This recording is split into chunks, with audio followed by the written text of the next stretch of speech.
Ninja Turtles, but in my opinion, one of the most important comic book creators of all time, who loves this industry more than anybody, the man, the myth, the legend, the great Kevin Eastman!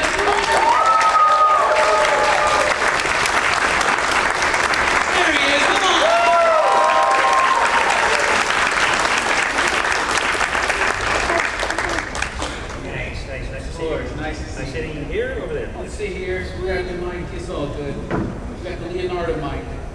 Yes, Leonardo. Hey guys, how are you? Had a good weekend, I hope? It's been 3 years since we were here last time. Wonderful to be back, and I got the same love times 2 from all of you. So it's great to be back again in Huntsville, and so thanks. Thank you for coming back. 10th anniversary as well? This is the 10th anniversary. Yes, woohoo! Thanks to all you guys. Coming out here and support everybody and stand in those lines, and we appreciate it. Cheers. Well, thank you for coming back. We really appreciate it. We did the panel together last time you were here, and it was one of the greatest moments of my life. So thank you for that. Like, it was absolutely great. We had a great conversation. I made a great joke about Vanilla Ice should have been the villain in Ninja Turtles Part 2, and you laughed. So that was great. Because I like that idea. So I want to kick off with Last Ronin 2, Re-Evolution, is about to be wrapping up, I think on Wednesday, right? You excited? What, is there going to be surprises? What can we expect? Yes, it is. It was really exciting when we did Last Ronin 1. There really wasn't a plan for a sequel. Tom and I had this idea of what we want to do, that final scene in Series 1, where the new Turtles, April, and Casey Marie Jones in the lab, and it was sort of just leaving the door open a crack in case you guys liked it enough that we go back and visit the Roninverse, because as Tom and I spent about a year and a half working with the whole team, the Escorza brothers, Ben Bishop, Luis Antonio Delgado was the colors. It was just a wonderful experience. We fell in love with the Roninverse. We'd look around every corner of every building on certain panels and go, man, there's a great story to tell over there. There's a great story to tell over there. So because of your love and support of the series, so well that we get to go back in the Roninverse and do Re-Evolution, which is Part 2, as you've mentioned. And even as we started designing what we want to do with Re-Evolution, we stated there will be a Part 3. I'm letting you know right now, we're going to work, and you guys have killed it. The sales have been great on Part 2, so we had an idea for Part 3. To us, it's kind of like Last Ronin 1 being like maybe the equivalent of Star Wars: A New Hope, and then Part 2, Re-Evolution, is kind of like Empire Strikes Back, and so we had a very significant idea for the Return of the Jedi, if you will, in Part 3. So that's kind of where we're heading with it, and again, thanks again for your support. So yeah, Issue 5 drops. There's a few, I don't want to give any spoilers, but it's a pretty intense issue, kind of like what we did in Issue 1. But it was in a really exciting series, and it's great that we got to work with the same guys, the Escorza brothers, Ben Bishop, and Lewis and Tom and I. Of course, we just have a great time doing it. Well, we're having a great time reading it, I'll tell you that much. And I love the new Turtles. I think they're so fun, so cool. Their personalities, they're different. It's not just a rehash of what happened before, you know? They're completely new characters, and they have their own personalities. I love that. Now, last time you were here, we were talking about duo shape. Right? Because I'm a nut for that stuff, right? Yeah.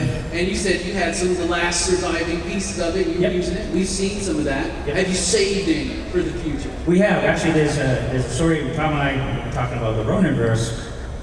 We had another idea for a 48-page one-shot that actually kind of took place within Last Ronin #1. So if you remember, we had a series called Last Ronin Lost Years, which was sort of a spin-off, but I also covered a period of time when Michelangelo in Series 1 went to Japan, found out what happened to Splinter and Donatello there. There was a 16-year period that he went on this sort of mind melt, mind quest, following, to find his purpose, which brought him to, 16 years later, brought him to page 1 of issue 1 of Last Ronin. So we've got I've been eyeballing, I've got about 200 sheets of the dual shade left, and so this 48-page one-shot, I'm kind of eyeballing it. Oh, yeah. No spoilers yet until we make an announcement on that, but that's, and the dual shade, if you don't know, it's this very interesting technique of rendering, and they used to use a lot of time in newspapers back in the day, or Mad Magazine, things that are printed in black and white. It's basically you draw typically how you would an outline and do your actual drawing of whatever you're going to put on that page. And this duo shade has this pattern of lines printed within the paper, and you use this developer. It's two tones, one clear and one darker. And it helps develop and adds an extra tone of grays to each one. And then when it's printed, it just gives you this wonderful depth that you don't get to see in regular black and white comic books. So it's great. It's old school technique, and I still, in the day when everybody's doing drawing on iPads, which I love, and Wacom tablets, and you can do all these amazing things with AI, I still do everything completely physical. I get my pencil out and I draw it, and I ink it, and then I scan it, sometimes badly. No, I scan it, and then that's how it's printed. But I want to do it old school. So I appreciate the old school. I really do. It's so much fun. IDW's been killing it with the Turtles. They have been for years, right? They went 150 issues in that series. You were involved in that series. Absolutely. They've recently relaunched with Jason Aaron, a whole bunch of artists, and recently Juan Ferreira, who I think is right there in the legacy of some of the absolute best turtle artists of all time. His layouts, his compositions, the energy is there. It's so amazing.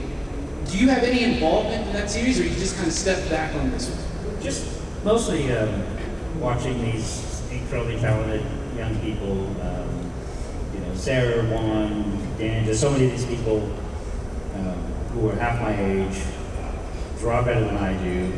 To be honest with you, I just get pissed off most of the time. No, kidding aside, no, I love them because the energy that they have when you think like now Turtles are 41 years old, and Peter and I in the first 25 years working on 300 animated episodes, all the cartoons, all the comic books, the Archie series, the movies, and you get to that point where you think, is there any stone left unturned? Is there another story to tell? And after taking a short break, I went back to work on the Turtles at the IDW in 2011, and here comes this whole team of really incredibly gifted young people. Tom Waltz, head writer, we worked together, writing 100 issues together, and then of course Last Ronin. But these young people that bring such passion and energy to tell a story, and they brought that to the books, and they bring a perspective where you like, man, I never thought of that. And so it really energizes me that they're excited and I get excited, and so it really makes a great team to tell the best story possible, and that's kind of their mission, and I love it. It's really inspiring. Yeah, it's been such a great book. One of the best sellers too. Yeah, that's your fault, you guys. No, we appreciate. That's one of the things I tell a lot of fans that come by the table, because I do love when you come by and you wait in that line, and I joke I wouldn't wait in line to see me, I'm glad you guys do.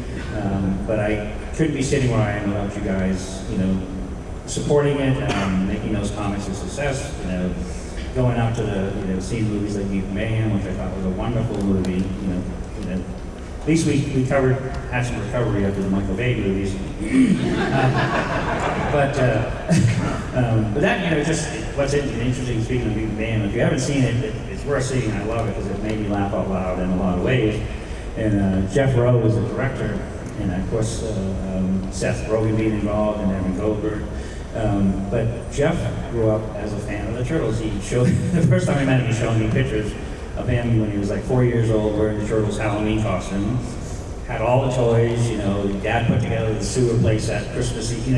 So he was a serious collector and fan, passionate about the Turtles. So he brought this perspective and love of what he wanted to see, being a fan, to that movie. And I think it just came out in spades. It was just wonderfully funny, goofy. Sometimes we're like, you see some of the Seth Rogen influencers like, what?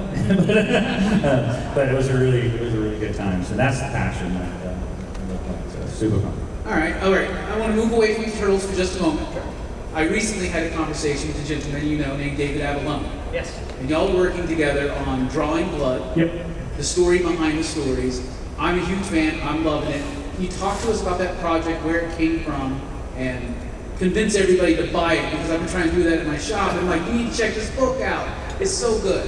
Well, thank you. No, and it's I don't want to say it's a slow burn, but it is kind of a slow burn in the way the story is. And what it is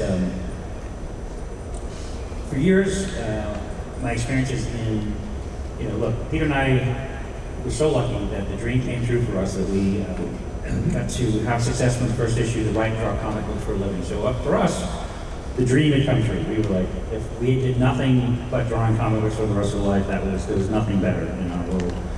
The fact that we then got to experience things like because we own and control all aspects of the Turtles. When we developed and worked to develop it, had control and say over the cartoon show, or the toy line, or the movies, all those different licenses. Nothing was seen with the Turtle for the first 20 years that Pete and I didn't directly have involvement in, experience it in, and learn things like Hollywood is a really interesting place. And so it's got a weird set of rules, and you start to have to learn how to make that business work and continue to keep that control.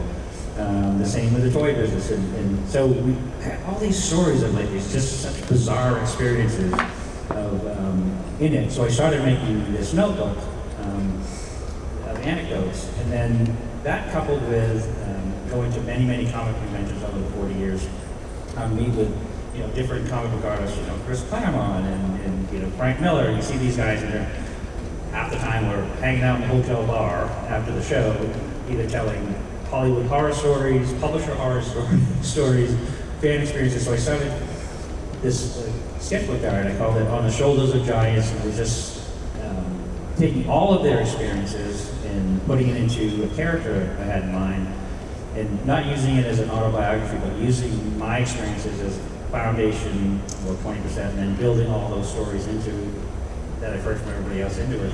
Because it's far more interesting than what I did.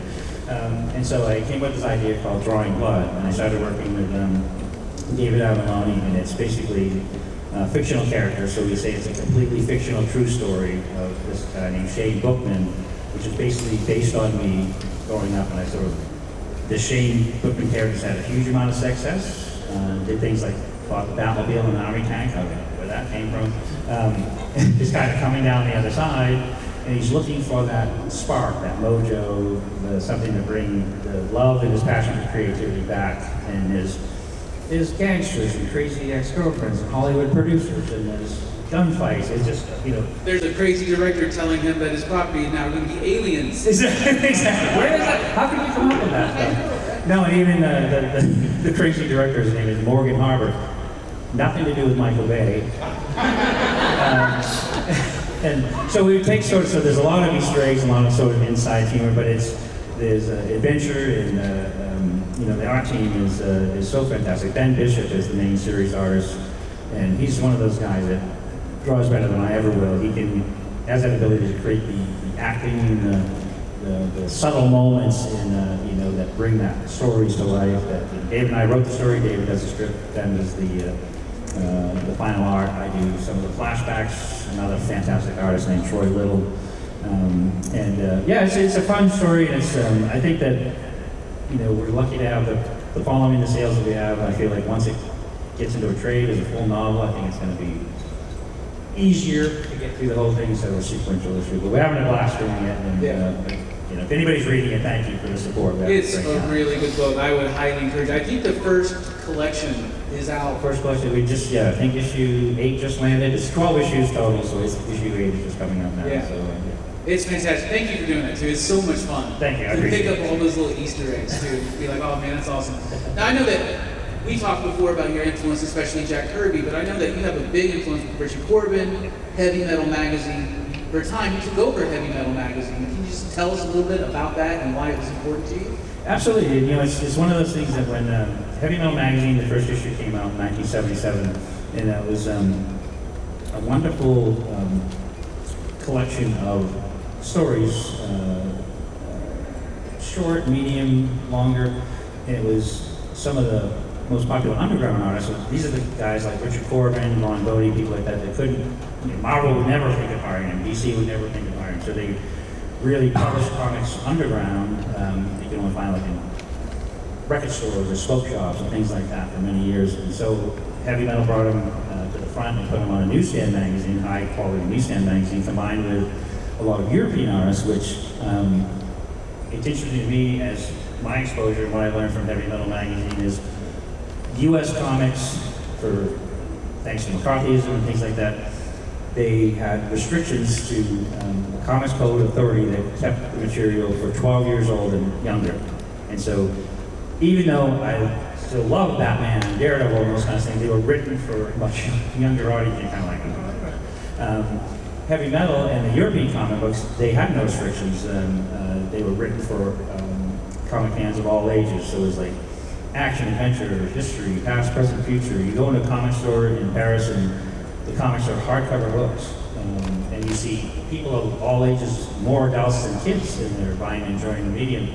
So that was my exposure to it. So at the time I was kind of growing out of comic books that I loved, is wishing to have something that was written for somebody, the kind of stuff I like to read, older, more intelligent stories. Along comes Heavy Metal magazine. That led me to Underground Comics. Publishers that led me to self-publishing. And so when Pete and I came up with the idea of the Turtles, instead of trying to sell it to a bigger company, we self-published it, which means we owned it, we controlled it, we profited from it. And so I used my profits from the Turtles to buy Heavy Metal magazine and ran it for 23 years. And so it's just a wonderful place to learn about a more world perspective on all kinds of comics, different things, not just superhero stuff and things like that. So it was a great platform to do, and I loved being part of that company for all those years. And it's still out there, kind of. I think they're trying to relaunch now. Yeah, I think they're about to do a relaunch, something like that, yeah. There was some Frazetta covers, they dug some stuff up, I believe, so. Very excited about that. Once again, I did this last time. Thank you so much for caring about this industry. For creators, thank you so much for caring about the fans. You've made so many of our lives better. And I mean, from Tundra Publishing, taking chances on creators like Mike Allred, the Words and Pictures Museum, you've done so much for this industry. Thank you. I want a movie recommendation. I have a buddy in this town that runs video store, right? And he was telling me the other day about a movie, and I realized that you got a cameo in it, Citizen Toxic Avenger #4. Yeah. And he said that was the best Toxic Avenger movie outside of the first one. I'm just curious. And it wasn't because of me, and trust me. How did that happen? No, that was, it's, I love independent film. I love film, because comics and film, to me, is like all the Turtle comics that Peter and I did, and all the comics I've done since. I always do the layouts and storyboards. A lot of times I'll do the final script, layouts and storyboards, which is basically a simplified director's chair. So I'm choosing the actors, the moments, the beats, when you do the big scenes, when you do the little scenes, and how you move. So it's very cinematic, and I always enjoyed independent filmmaking, like guys like Robert Rodriguez, who did El Mariachi, and Quentin Tarantino, with Reservoir Dogs. So you have these independent filmmakers that to step outside the restrictions of Hollywood and the restraints on them, and let them be fully creative, embrace a fresh idea. And what I discovered, trauma films, I just loved it because there was some really crazy stuff in there. It's like, Trey Parker and Matt Stone's first movie was called Cannibal the Musical. Have you ever seen that? They did a live action movie based on the Donner Party Massacre. Yeah.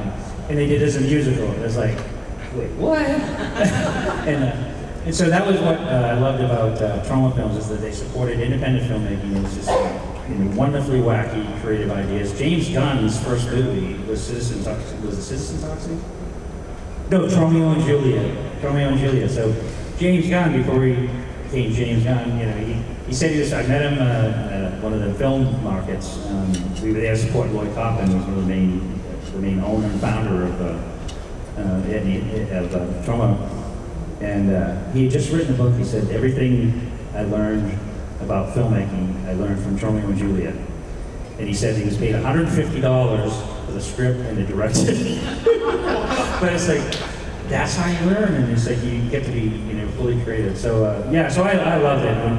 Whenever Lloyd, was in town, would visit, and he would come and be like, hey, can I shoot a couple scenes for this movie you're doing at your house? And I'm like, sure, Lloyd, come on in. So like, yeah.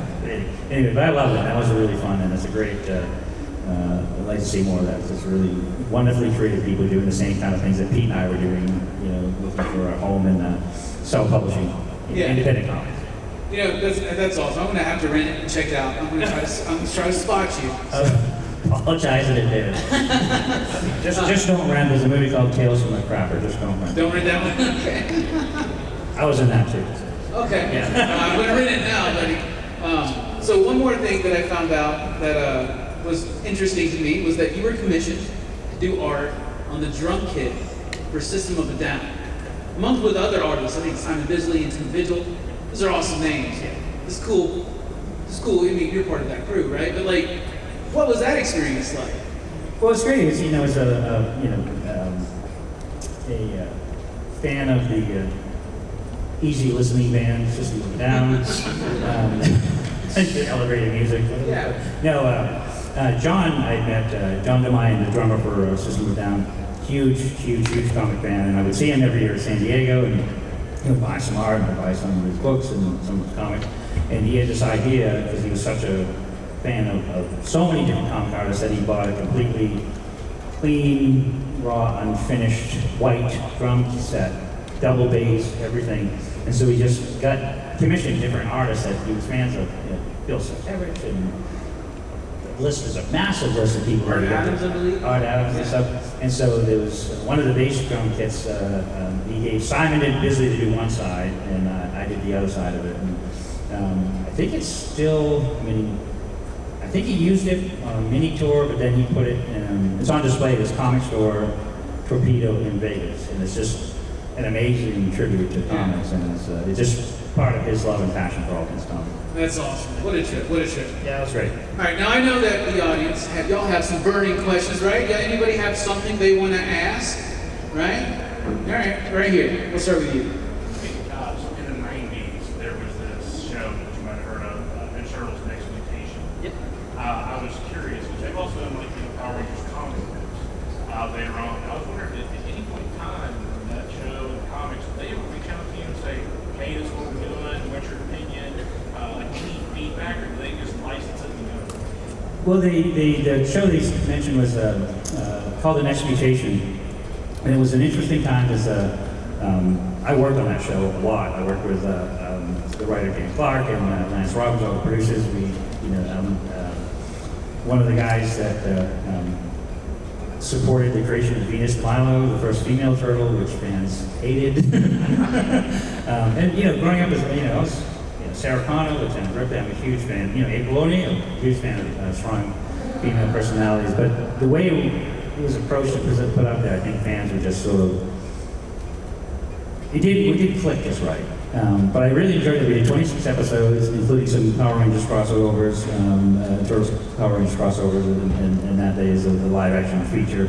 But they strung together a couple episodes that they strung together as a feature. But I worked really hard on that series. I really loved that series. Pete hated that series. He was one of those things that he's like, if they do a girl turtle, I'm going to step away for a couple of years. And so he did. So he took a break, sabbatical, and I had a good time on it. So.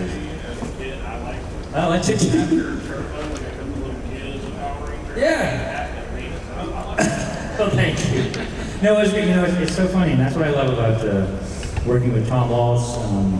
Because Tom is such a huge turtle fan, and one of his favorite turtle series was we call it the 2000 series, Fox Kids. It was ran a couple of years and evolved into Fast Forward before that went away. But Tom loves that. We both love all the bits and pieces of all the different turtle universes. So when we were about approaching issue 50, and we kept talking about trying to figure a way to bring a female turtle into the turtle universe.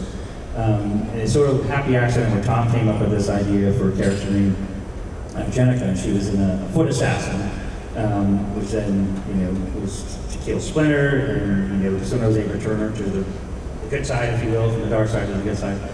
And the more we involved her in different issues, she became a real big fan favorite. And so we started a plan, and this is like in issue 55, and it took us to issue 95 to basically, thanks to comic book science, like the She-Hulk creation with a blood transfusion kind of.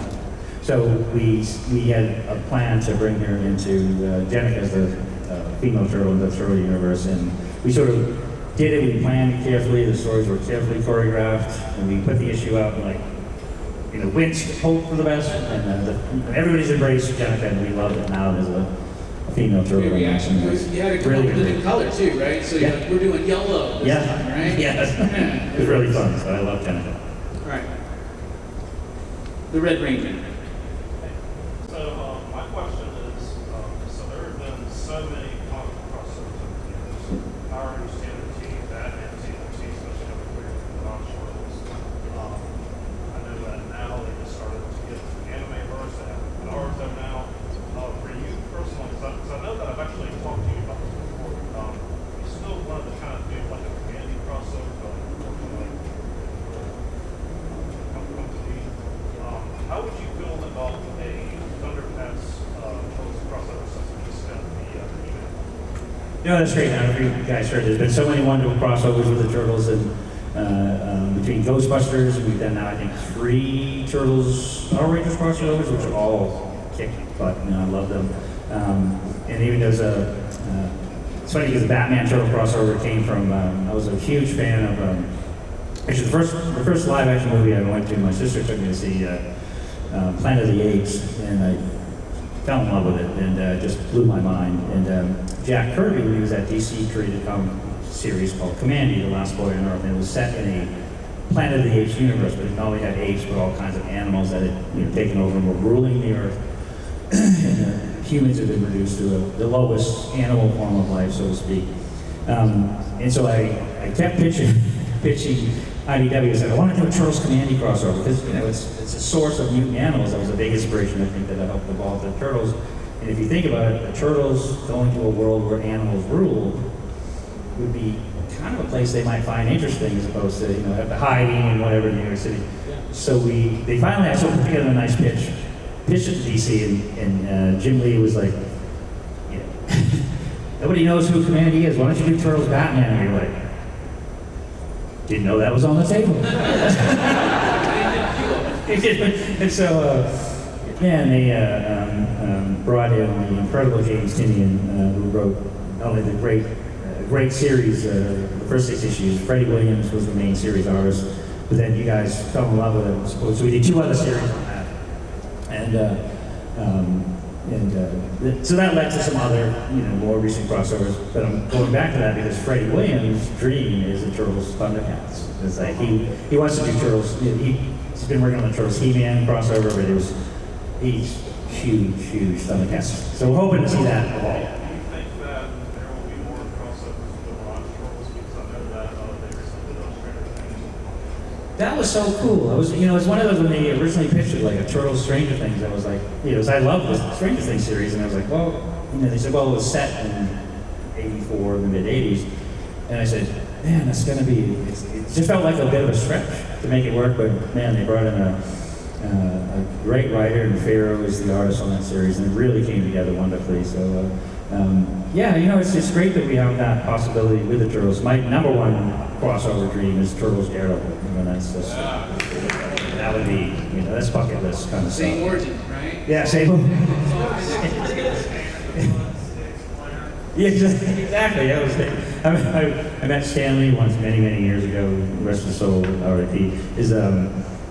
And so they were trying to find an agent that was trying to find something for Stan and I to work on together, so he could be cool again. And I'm like, he's a legend. He's covered. But the first meetings I was talking about, so the Turtles Daredevil origin is pretty similar. And he goes, I almost sued you over that. He could have. It was pretty blatant. But it was just him and that. But that would be. And there's been conversation, so you never know. It's I'm a huge fan of the Daredevil TV series. It's just kicking butt. So it's a new series, Born Again. So I haven't watched that yet. It's good. Yeah, very. Matthew Cox he's killing it as Daredevil. Yeah. So, he's good. Heck yeah. And then Vincent D'Onofrio was Kingpin. He's great. And he was supposed to be here this week and then canceled on us. When he found out you were going to be here. I'm going to call him. Over there. in the Batman and TMNT animated movie and comic book, what was your favorite design of the Batman villains when they got turned into the mutants? What was your favorite Batman villain design? Well, you know, that was, you talking like the third Batman crossover series? Talking about like the animated movie. Oh, the animated one was great. Joker turns into a snake, Mr. Freeze, Polar Bear. Which one was your favorite? That was, because I love that series. They made an animated movie based on that crossover. I loved especially I liked the toy with Mikey, with the Batman cape on and stuff. But it was funny actually. I got to do. I always love when they invite me to do little cameos in the different movies. And there's my favorite one is this leads to an answer to your question. I have very long answers. My wife says I talk too much, and I do. But in the first Turtle movie, I had a cameo in that movie. I don't know if you knew that. They actually just came out with a toy of it. And so I look like, a member of Hall & Oates or something. It's really funny. But that's the way I live. So Steve Barron, the director, Pete and I were on set, and he's like, I want you guys to do a cameo. And Pete's like, no, I'm not doing it. And I said, I'll do it. And so it was a garbage man, and the scene was like, it was a setup for the trash truck that comes down and ends up squishing the shredder. And so there's like two turtles fighting, and the camera's here, the two turtles fighting, and they're changing dialogue, and then Lee Nell's behind them, like kicking butt on like 7-foot guys. And then kind of down the street, there's this guy that walks out carrying 2 garbage bags, and behind him comes a trash truck. And he looks down the alley, down at what's happening down the street, drops the bags, and runs back. Not this big. And so I tell everybody I'm in the movie. And so when the movie comes out, you see this black shadow. This could have been anybody. But somebody had taken Pete actually took a video of me doing the scene, and they made a character of that. I love doing Ice Cream Kitty in the 2012 series. That was my favorite. I wanted to be like George Clooney when he did the dog in South Park. So I was Ice Cream Kitty in the 2012 series. And then in the most recent Mutant Mayhem, they had me be, my official character name was Good Human. I helped Splinter at the end scene. He's, down, and I helped him get the thing. And anyway, but I just love doing that stuff. And so for the animated Batman movie, they had this chalkboard, this thing where Mikey was showing how cool Batman is. Well, he's got a car, and it's this, and he's got that, and he lives in a cave, and all this stuff. So I did all those drawings in that scene. So I love being part of all that stuff. But I love the team that put that together. I think it was a neat seeing Shredder and Batman fighting and that stuff. So the whole thing it's hard to pick a favorite moment or favorite characters. I really enjoyed them all. I didn't get Joker being a snake of all things, but yeah. Well, Joker's obviously a Slither. Yeah. Like, right?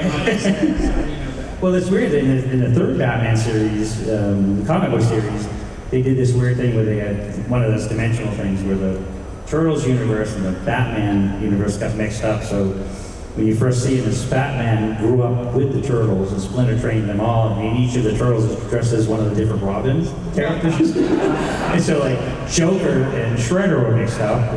So there's a Shredder, Joker dressed like, it was just fantastic. James killed it as well. That was like really the Crisis, right? The Crisis, yeah. Stuff going on. Giant Krang, and it was really cool. Oh yeah, that's good stuff. I love comic book science. Back there? I was an odd child. I like the humans better than the turtles. So I loved April O'Neil, Irma, and Vernon the best. Those 3 characters. For Irma and Vernon, how did you come up with those characters? I love that episode where Irma's the giant, and Vernon was always kind of squirmy, and I love that about them. Was it people you met in your lifetime where you thought this would be great for characters? I love them. No, I like that. That was, to me, it's like, it was important for Pete and I, because, the Turtles issue 1 was set to be a one-shot. We never thought we'd sell enough of those to ever do a second issue. When you all supported it and we got a chance to do a second issue, we went from taking it as far away from as we could as a parody, if you will, which there's so many elements of parody in the first one, to telling new and original stories, and that's where we introduced April. We wanted to have some connection to the real world if you will, and have a human friend. So that was kind of their sister that they didn't have. So it was great. So we fell in love with April right away and wanted her to be a part of the Turtle universe. But then not long after issue 2, we did issue 3, and then we did the Raphael one-shot, which we introduced Casey Jones. And Casey Jones was an idea I had where, because Raphael was always dealing with anger management and this and that, and I originally thought Casey Jones was like, I wanted to be crazier than Raphael, so it might make Raphael look inward a little bit. It's like, people think I'm crazy, you should see this guy.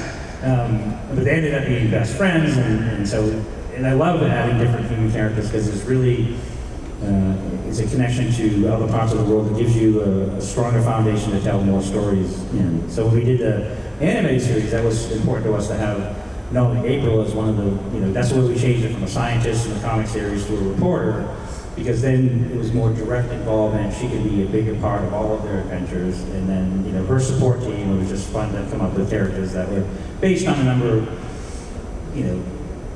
stereotypical TV or movie characters, and no one in particular, but they were just great support because you could really play with them and have fun, and it gave you a place to go to tell different stories and just have fun with them. Thank you. So I kind of grew up with the 80s cartoon, but my siblings and I really enjoyed the 2000s cartoon. I heard that that's kind of closer to the original comic. So can you tell us a little about that original vision? Yeah, no, we're very, it was it's a great question, and if you didn't, for those who didn't hear, it was like we loved the original cartoon series that started in 87 actually, Christmas of 87, and we ended up doing almost 300 episodes of that, and it was one of those things that throughout that process, in those many years of doing it, Pete and I were heavily involved in it, and always trying to push for hey, can you bring it back more towards the original comic books, bring elements of that in, maybe it's a little edgier, maybe, because it didn't have to always be, jelly bean and anchovy pizzas and, Bebop and Rocksteady, Shredder's like, oh, we're gonna go over the world, and like, you turtles, and it just started to get repetitious to us, and so we kept trying to push them to do more interesting stories, and it was an ongoing battle and discussion. So when that series sort of played out, it was a long run. I think we finally, 88 series was the first 13 episodes, ran all the way through 1997. And so then after a bit of resting period, and as things evolved with the 2000 series, audience is in general matured. I think comic books had grown up, they were more intense, video games were more intense. It was an opportunity to do something that was edgier and closer to the original comic books because the audience, even the younger audience, was more exposed to elements that pushed the boundaries a little bit. And so that was a great opportunity to do darker stories. And a lot of the 2000 series dug specifically deeper into the original comic books as part of the storyline. So that was the fun part of that series, is we could really go there. The time was right to do that. And so we had a really good time on that series. Back there. Yeah, you. So Turtles is always like, it feels like it does something different every single time. There's something that's grounded in reality, like on the streets of New York. There's the more cosmic, where they'll go into space. There's the wacky monster of the week, where they find a new mutant every week. Or they'll even do magic sometimes. Which of those wildly different styles is the one that you prefer the most? No, great question. And that was, it's one of those things that I remember when, it's become kind of a common term of, in more mainstream term is, thanks to like the Marvel universe and some of those things, is multi-dimensional universes, so that you can have all these different time periods where stuff's going on. And that was nothing new. It was nothing that we did that was new about it.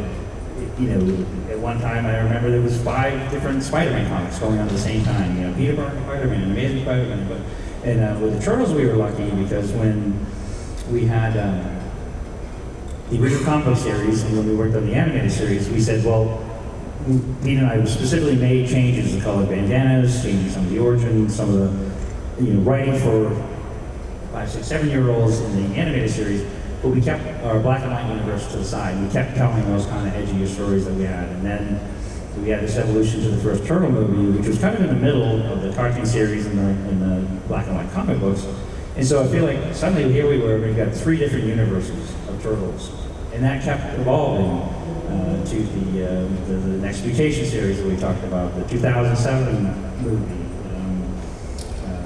2012. So actually, at the same time they were developing the 2012 series, was the same time Tom and I were developing the IDW comic series. And what we thought is interesting, I was working with Ciro and these guys, and one thing is like, both Ciro and Tom and I said, let's pick our favorite parts of all these different universes and put them into the universe that creates a neutral universe with respect to all those other universes, but pick and choose different characters and bring them in at different times. So I feel like the IDW series, to me, I call it a more definitive series because it does take bits of my favorite parts of the Archie series, Tom's favorite parts of the 2000 series, some of the parts of the movie series. We brought characters in that we either changed them a little bit or a lot, but nothing that would offend us or the fans, that we didn't want to take a character, a beloved character, and change him so much that it was unrecognizable. And that was the same approach that they were taking with the Nickelodeon series, the 2012 series, which I love very much.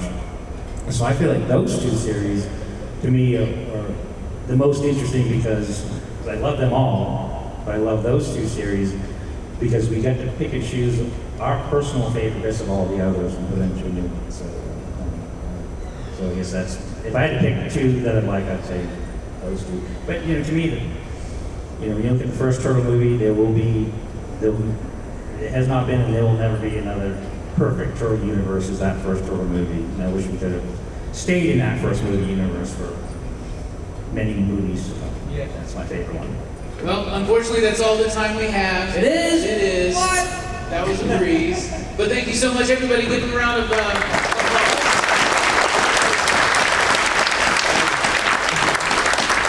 If we didn't get the question, basically going back to the table, we'll be signing from basically 3 o'clock to close, and after, if you have anything we missed, you have any questions you want to ask, don't be shy, step up and ask away. But I want to say most of all that I get to be up here and I get to have the greatest job, living a childhood dream of wanting to be a comic book storyteller, thanks to you guys. And I mean it very sincerely. It's not any kind of weird pandering or anything. It's like, I couldn't be here if you weren't there. And I love my job, and I love that you guys have so much love of the Turtles. It's been 41 years, and I have the greatest job because I have the greatest fans, and I sincerely thank you. It's great to come to these shows and hang out with you. I really sincerely enjoy it. So, great to spend the weekend with you. And I'll see you again. I'll see you next time. Go see you back at the table,